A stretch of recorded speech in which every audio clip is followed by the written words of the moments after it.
پیارے دوستو، ہمارا آج کا واقعہ ہے ایک اللہ والے کا جس نے پنڈت کی بیٹی کو چھپکلی بنا دیا۔ ایک خوبصورت گاؤں تھا جہاں قدرت کی بے پناہ نعمتیں تھیں۔ اللہ تبارک و تعالیٰ نے وہاں کے لوگوں کو بے پناہ نعمتوں سے نوازا ہوا تھا۔ اس گاؤں کے آس پاس نہریں اور باغات تھے۔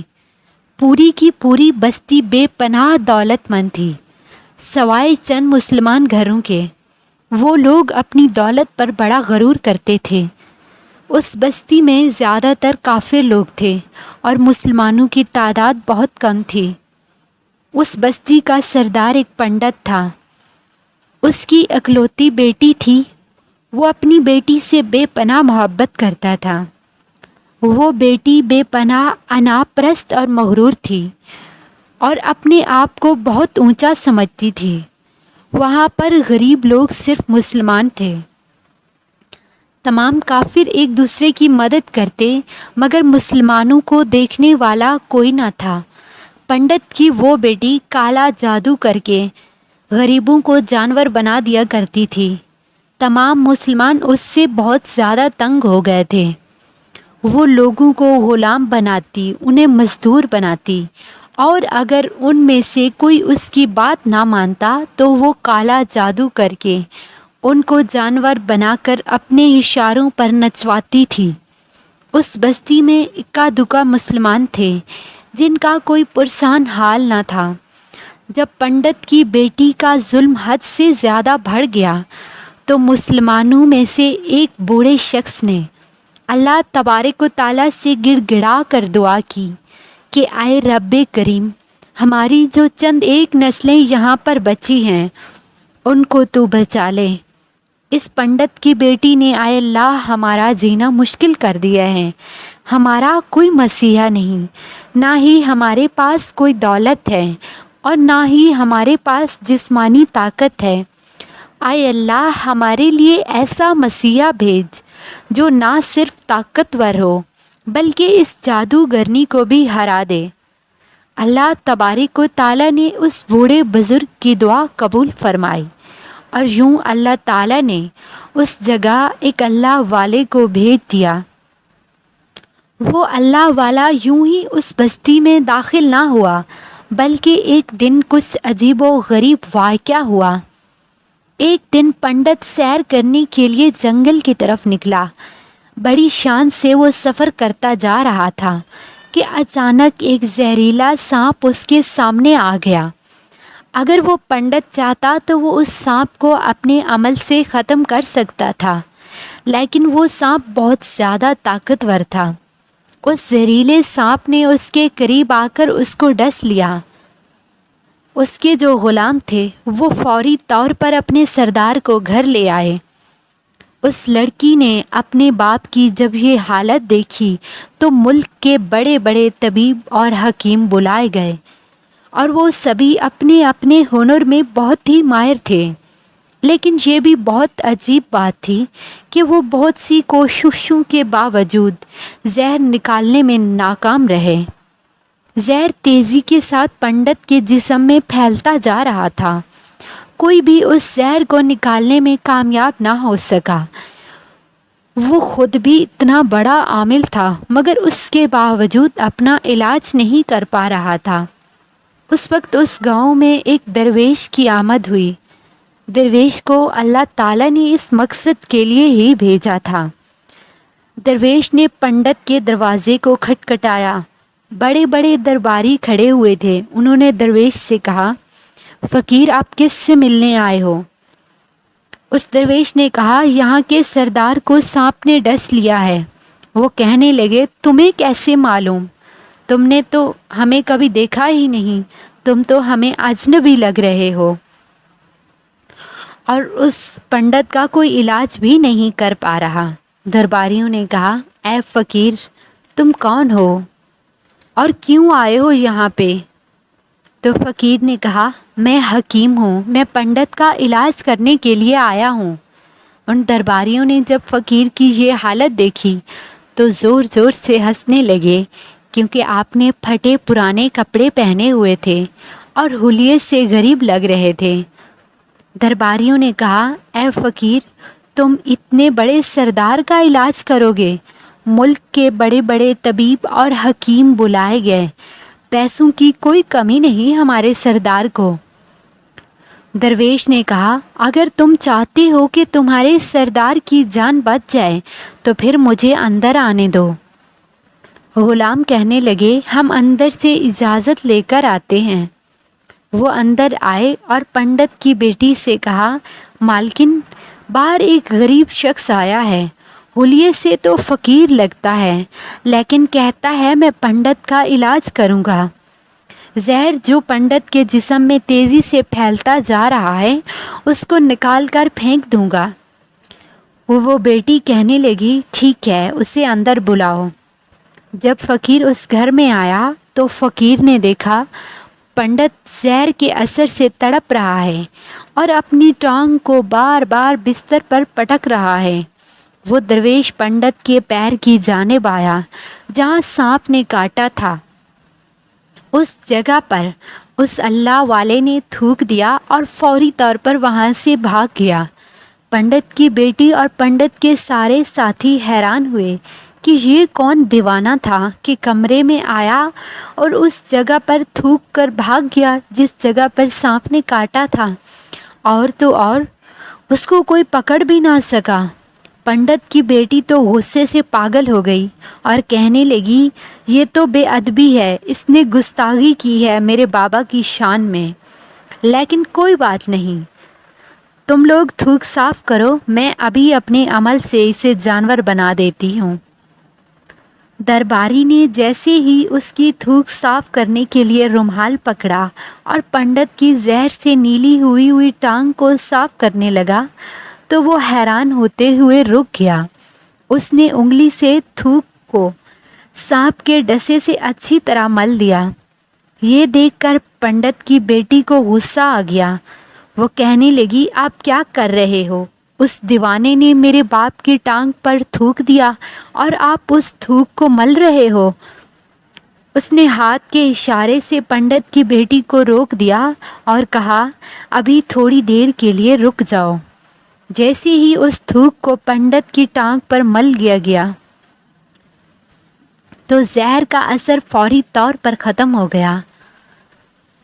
وہ ٹانگ جو کٹنے کے قابل تھی وہ اب پہلی حالت میں واپس آ گئی تھی۔ آہستہ آہستہ پنڈت ہوش میں آنے لگا۔ جیسے ہی پنڈت ہوش میں آیا تو اسے فقیر کے تھوک کا قصہ بتایا گیا۔ تو یہ سن کر پنڈت نے کہا، ارے بھائی، وہ تو ہمارا مسیحا ہے، تم لوگوں نے اسے دیوانہ کہا، اس کو بے عزت کیا، وہ تھوک کر یہاں سے کیسے غائب ہو جا سکتا ہے؟ جاؤ اسے ڈھونڈ کر لاؤ، اس نے تو ہم پہ بہت بڑا احسان کیا ہے، اس کے احسان کا بدلہ ہم ضرور چکائیں گے۔ پنڈت کے کہنے پر اس کے سارے درباری اسی وقت اس فقیر کو ڈھونڈنے نکلے۔ وہ لوگ چاروں طرف پھیل گئے، کہیں بھی اس درویش کو نہ پایا۔ پھر جب جنگل میں داخل ہوئے تو وہاں ایک آدمی کو درخت کے نیچے عبادت کرتے ہوئے انہوں نے دیکھا۔ وہ غور سے اس بزرگ کو دیکھ رہے تھے کہ یہ کس طرح کی عبادت کر رہا ہے۔ ہم لوگ تو اپنے بتوں کے آگے ہاتھ جوڑتے ہیں اور یہ نہ جانے کس کو سجدہ کر رہا ہے۔ خیر، پنڈت کا حکم تھا تو فوری طور پر درویش کو پکڑ لیا گیا اور پنڈت کے سامنے پیش کیا گیا۔ پنڈت نے کہا، تم کون ہو اور کہاں سے آئے ہو؟ سب سے پہلے گستاخی کی معافی چاہتا ہوں، میرے لوگوں نے آپ کے ساتھ بہت برا کیا، میں آپ کی وجہ سے آج زندہ ہوں۔ ہم گناہ گاروں کو آپ کا پتہ ہی نہ چل سکا، اس کے لیے ہم آپ سے معذرت چاہتے ہیں۔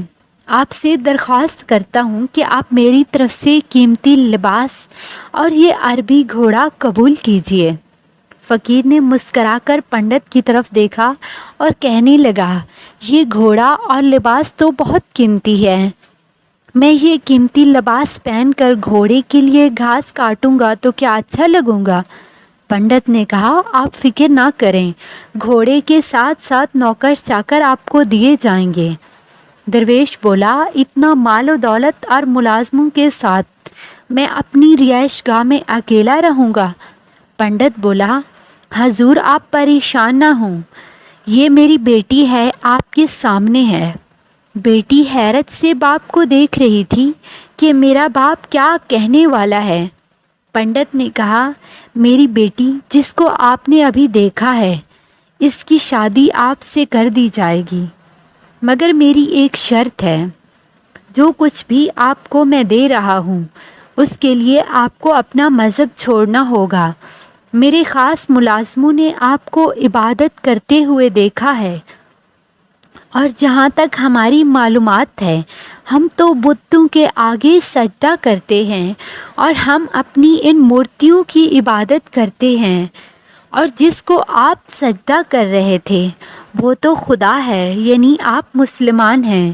اس لیے میں آپ سے گزارش کرتا ہوں، آپ یہ سب لے لیں، بس اپنے مذہب کو چھوڑ دیں۔ کیا آپ ایسا کر سکتے ہیں؟ فقیر نے کہا، مجھے ایک بات بتائیں کہ آپ مجھے سب کچھ دے رہے ہیں، اور آپ نے مجھے دعا بھی دی ہے کہ میری بہت سی اولادیں ہوں اور آپ کی نسل آپ کی بیٹی سے چلے۔ مجھے بتاؤ، اگر ان بچوں میں سے کسی بچے کو خدا نخواستہ کوئی بیماری ہو گئی تو رونا کس کو پڑے گا؟ پنڈت نے کہا، حضور اگر ایسا کچھ ہو جاتا ہے تو رونا تو آپ کو ہی پڑے گا۔ درویش نے مسکرا کر کہا، اگر یہ سارا مال لے کر بھی مجھے رونا پڑے گا تو پنڈت جی آپ اپنا گھوڑا اور یہ قیمتی لباس، بیٹی اور یہ سارا مال اپنے پاس ہی رکھیں۔ میں بہت خوش ہوں کہ میں ایک مسلمان ہوں۔ اگر یہ تمام نعمتیں لے کر مجھے اپنا مذہب چھوڑنا پڑے تو میں اپنی جان دے کر بھی اپنے مذہب کو نہیں چھوڑوں گا۔ جس رب نے مجھے پیدا کیا ہے تو کیا اس رب کے دین کو چھوڑ کر میں آپ کے پاس چلا آؤں صرف ان چند پیسوں کے لیے، ان دنیاوی چیزوں کے لیے؟ مجھے تو آخرت کی فکر ہے، اور یہ سب نعمتیں تو مجھے وہاں ہی مل جائیں گی۔ اس لیے میں اپنی درویشی میں خوش ہوں۔ اللہ تعالیٰ نے مجھے جس مقصد کے لیے یہاں بھیجا ہے بس وہ مقصد پورا ہو جائے۔ پنڈت نے یہ سن کر کہا، کیا مقصد ہے آپ کا؟ فقیر نے کہا، یہاں کے مسلمانوں پر بہت ظلم ہو رہا ہے، بس اسی کے لیے یہاں مسیحا بن کر آیا ہوں۔ یہ کہہ کر فقیر جانے لگا۔ پنڈت نے درویش کو رک جانے کو کہا اور کہنے لگا، میں نے مال دے کر تم کو ہر طرح سے آزمایا، ہر طرح سے جانچ لیا، تم اپنے مذہب کو چھوڑنے پر راضی نہ ہوئے۔ اگر تم یہی کرنے کے لیے آئے ہو تو کیا تم کو ڈر نہیں لگتا؟ کیا تم نہیں جانتے کہ ہم کتنے طاقتور ہیں، اور ہماری بیٹی اپنے عمل میں اتنی ماہر ہے کہ تمہیں یہاں کھڑے کھڑے جنگلی جانور بنا سکتی ہے؟ فقیر نے کہا، اس نے جانور تو بہت سے کمزور لوگوں کو بنایا ہے، اس سے کہو مجھے جانور بنا کر دکھائے تو پھر میں اس کا جادو مانوں گا۔ اس سے پہلے کہ پنڈت اپنی بیٹی کو مشورہ دیتا کہ جاؤ بیٹی اس پر وار کرو، اللہ والے نے اس لڑکی پر اللہ کا کلام پڑھ کر ایسی پھونک ماری کہ وہ اسی وقت ایک بڑی سی چھپکلی بن گئی۔ وہ کچھ بھی نہیں کر پا رہی تھی۔ وہ چھپکلی اتنی بڑی تھی کہ وہاں پر جتنے بھی مسلمان کھڑے تھے ان سب سے اونچا قد اس کا تھا۔ اللہ والے کے پاس وہ چھپکلی آنے لگی، آہستہ آہستہ وہ اپنا زہر اگلنا چاہتی تھی۔ اللہ والے جانتے تھے کہ وہ کیا کرنے والی ہے۔ اسی وقت انہوں نے اللہ کا کلام پڑھ کر اس چھپکلی کے منہ پر تھوک دیا۔ تھوکنے کی دیر تھی کہ وہ جلنے لگی، اس کا آدھا چہرہ جل گیا، اس کا چہرہ جل کر کالا ہو گیا، اور قریب تھا کہ اس کا پورا جسم جل کر ختم ہو جاتا۔ پنڈت بھاگتا ہوا ان بزرگ کے قدموں میں گر گیا اور معافی مانگنے لگا اور کہنے لگا، حضرت اس گستاخی کے لیے مجھے معاف کر دیں، میں نے آپ کو کمزور سمجھا اور آپ کو آپ کے مذہب سے ہٹانا چاہا۔ حضور اگر میری بیٹی ٹھیک ہو جائے گی تو میں سچ کہہ رہا ہوں کہ یہاں جتنے لوگ موجود ہیں یہ سب لوگ اور پوری بستی مسلمان ہو جائے گی۔ فقیر نے کہا ہم کسی کو اپنے دین میں شامل ہونے کے لیے مجبور نہیں کرتے، بلکہ تم لوگ ہمارے مسلمان بھائیوں پر ظلم کرتے ہو، ہم اس ظلم کو ختم کرنا چاہتے ہیں۔ ہمارے دین میں کوئی زبردستی نہیں ہے۔ اگر تمہاری بیٹی انسان بن کر سدھر جاتی ہے تو اس کو اس کی اصل حالت میں لانے کے لیے میں خود اللہ تبارک و تعالیٰ سے دعا کروں گا۔ پنڈت کہنے لگا ہاں میری بیٹی اپنی اصلی حالت میں واپس آ جائے گی تو وہ کسی پر کوئی ظلم نہیں کرے گی، بلکہ اس کے لیے میں اپنے دل سے معافی مانگتا ہوں آپ سے۔ آئندہ یہ کوئی کالا جادو اور کوئی برا عمل نہیں کرے گی اور کسی مسلمان پر کوئی ظلم نہیں کرے گی۔ اللہ والے نے دعا کر کے اس چھپکلی پر پھونک ماری تو وہ انسان بن گئی اور فقیر کے قدموں میں گر گئی اور کہنے لگی مجھے معاف کر دیں، میں نے آپ کو کمزور سمجھا۔ آپ جب تک یہاں رہے مجھے فقیر لگ رہے تھے، میرے باپ کی ٹانگ کا زہر آپ نے ہی ہٹایا، اس کے باوجود میں آپ کی جان کی دشمن بن گئی اور میں چاہتی تھی کہ میں آپ سے بدلہ لوں۔ وہ کہنے لگی آج میں اپنے باپ کے ساتھ مسلمان ہونا چاہتی ہوں اور یہ وعدہ کرتی ہوں آئندہ اس بستی میں کوئی بھی کافر مسلمان کو نہیں ستائے گا، بلکہ سب آپس میں مل جل کر رہیں گے اور سب کے سب مسلمان ہو جائیں گے۔ تو یوں ایک اللہ والے کے ہاتھوں پر ایک پنڈت اور اس کی بیٹی نے اسلام قبول کیا، اور پھر پنڈت نے اس اللہ والے سے اپنی بیٹی کی شادی کرا دی، اور یوں اس بستی میں امن و امان قائم ہو گیا۔ کل تک جو لوگ غرور کرتے تھے آج وہ لوگ اچھائی کا پیکر بن گئے، ایک اللہ والے کی کرامات سے۔ سبحان اللہ۔